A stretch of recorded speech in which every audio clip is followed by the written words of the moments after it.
Hey everyone, and welcome back to another Marvel Avengers guide. Today we're going to be discussing 5 essential tips for beginners and of course why they are so important. If you find this video helpful, leave a like and subscribe for more. Now let's get started. Alright, so let's kick this off with one of the most important tips, and that is to collect and do everything in sight. When you first start playing Marvel Avengers, you will follow the story campaign as Kamala Khan. As you make your way through different missions and stories, it is absolutely important that you loot everything. Every nook and corner could have a chest with better gear or a collectible. Some missions will have small activities inside of them that are not mandatory for completing the quest, but will help with leveling up your character and acquiring better gear.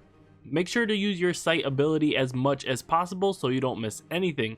Another important tip here is that as you collect gear, make sure to use the handy equip better gear option in your inventory menu. This will help boost your power level and ultimately allow for better gear to drop as you do your mission. I am currently power level 107 and still do this all the time.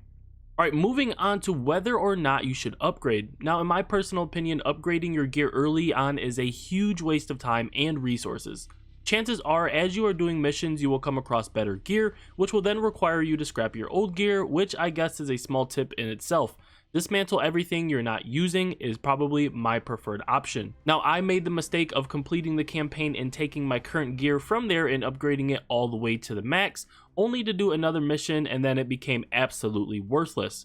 Yes, there are valuable and important perks on each gear that are only unlocked when you upgrade, especially the legendaries, but you're going to be swapping out your gear so much it's not worth it, and you don't need the extra perks from the upgrades to defeat more challenging enemies. Another important note here is that the gear dropped is not based on your power level, so if you think you can jump 10 power levels for each gear by maxing them out and then do a mission, the gear that drops is not going to be the same level. It'll actually be a lot closer to the base power level of your gear before the upgrades. Now, moving on, as many of you are aware, the maximum level for a character or a hero is 50 at the moment, which takes quite a few hours of consistent play to hit. At level 50, you will unlock some really good looking cosmetics and achievements as well. Throughout the process though, you will also be farming gear as much as possible to increase your power level as well. Now, chances are you will hit level 50 before you maximize your power levels, and with that being said, if you were to jump around from character to character, it will make it very hard and longer to do some of the endgame missions and of course max out your hero's power level, and skills. So my advice is to play with all of them and then choose one specific main hero for the time being and then focus on them for the majority of the endgame. Just a small note here, but if you are worried about them not being strong enough to accompany you on harder missions, the game will actually scale their stats close to yours, so it doesn't matter what gear or level they are. Next, we have daily missions and weeklies. Now, I'm not exactly sure how many people playing Marvel Avengers will be familiar with the old-fashioned RPG grind or logging in and doing your dailies and weeklies, but they are very important. Each faction leader will have daily and weekly quests for you to complete, typically with one being a villain fight such as Taskmaster or Abominable. Each quest completed will grant you faction experience, which goes toward the rewards from faction vendors and of course will give you important resources as well.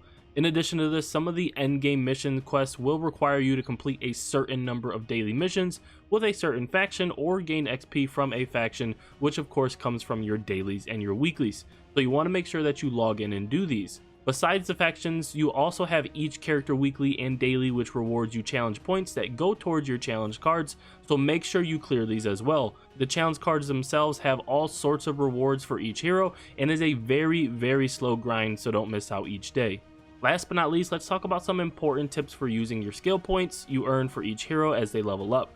First and foremost, there are 3 different sections for skill points to be used. Primary, which is your basic light, heavy, and ranged attacks. Specialty, which are your hero attacks or special abilities for each hero. Then mastery, which is more about the stats of your character and how certain skills are affected based on your choices. While there is no 100% right way to approach these, you will eventually have the ability to unlock almost every skill, so don't worry about the right quote-unquote build at the moment. What I do want to point out is that once you unlock the mastery section, it is vital that you understand which orbs are which, because some options will either favor intrinsic orbs or heroic orbs. Intrinsic orbs help replenish your intrinsic bar, which for example is used up when using Kamala Khan's polymorph ability.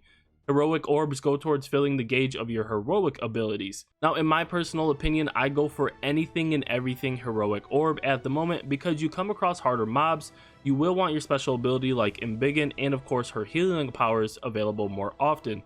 Besides these orbs, stun is another important trait for each hero. The more stun, the more you can do your takedown moves, and then of course the more you can drop either intrinsic orbs or heroic orbs. I have found myself in really tough battles that are saved because my AI partners are stunning the enemy, thus allowing me to perform a takedown and gain a heroic orb to either heal or use my special ability Embiggen. Alright everyone, those are my 5 important tips for beginners in the new Marvel Avengers game.